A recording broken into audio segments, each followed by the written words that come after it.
বিবাহিত জীবনে সবাই সুখী হতে চান, বিশেষ করে মহিলাদের ক্ষেত্রে। যদি শুক্র পর্বত বড় হয়, সুন্দর হয়, তাহলে আপনি কামবাসনা জায়গা থেকে সুখী হবেন।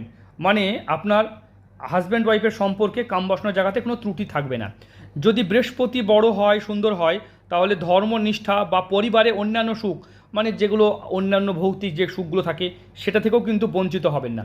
যদি চন্দ্র বড় হয়, তাহলে কিন্তু আপনার মানসিক সুখটাও কিন্তু থাকবে। তাই বিবাহিত জীবন সুখী হতে গেলে শুক্র, চন্দ্র, বৃহস্পতি এগুলোকে সবই কিন্তু ভালো হতে হয়।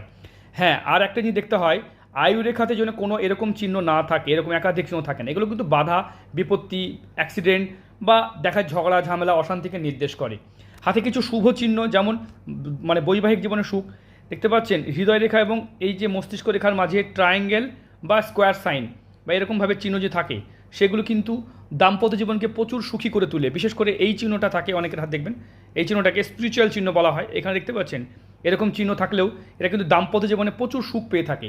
তাই শুক্র যদি উঁচু হয়, তাহলে কাম বাসনা বা লাক্সারি জীবনে কোনো কমতি হবে না। বৃহস্পতি থাকলে ধর্মনিষ্ঠা, বাড়িঘর এবং পরিবারের অন্যান্য সদস্য নিয়ে সে সুখী হবে। আয়ুরেখা যদি ঠিক থাকে, তাহলে তার জীবন, শরীর স্বাস্থ্য ঠিক থাকবে। এবং যদি দেখা যায় বিবাহ রেখা যদি এরকমভাবে সুন্দর থাকে, খুব ভালো। হ্যাঁ, বিবাহ রেখা যদি ওয়াইয়ের মতো সাইন করে, অথবা দেখা গেল যে কাটাকুটির চিহ্ন থাকে বা এরকমভাবে নিচের দিকে নেমে যায়, সেই ক্ষেত্রে দাম্পত্য জীবনে সুখ পাওয়া যায় না।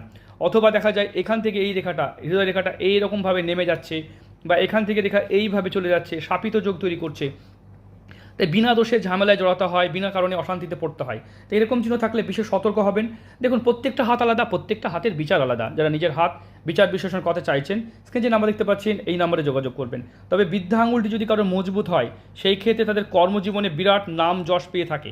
দেখতে পাচ্ছেন কতটা সুন্দরী মেয়েটি হবে, এই জায়গাটা, এই ডিস্ট্যান্স যত বড় হবে, তত তার সৌন্দর্য বা গ্ল্যামার ভালো হবে। তাই প্রত্যেকটা হাতের ক্ষেত্রে একটা জিনিস কমন মনে রাখবেন, যে হাতের গ্রহদের ব্যালেন্স, যেমন শুক্র, চন্দ্র, মঙ্গল, বুধ, রবি, শনি, বৃহস্পতি এবং রাহু, কেতু, নিম্নমঙ্গল, সবই যেন গ্রহদের ক্ষেত্র ভালো হয়ে থাকে। কোনো একটা ক্ষেত্র খারাপ, হাতে কড়া, ঘটা বা অন্যান্য খারাপ চিহ্ন থাকলে প্রবলেম হয়।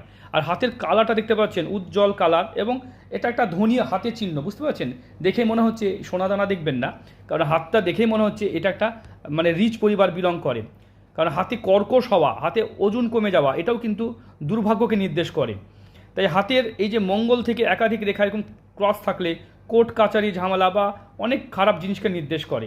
তাই প্রত্যেকটা হাতের ক্ষেত্রে একটা জিনিস মনে রাখবেন, প্রত্যেকটা হাত আলাদা, প্রত্যেকটা হাতের বিচার আলাদা। যারা নিজের হাত বিচার বিশ্লেষণ করতে চাইছেন, স্ক্রিনে যে নাম্বার দেখতে পাচ্ছেন, এই নাম্বারে যোগাযোগ করবেন।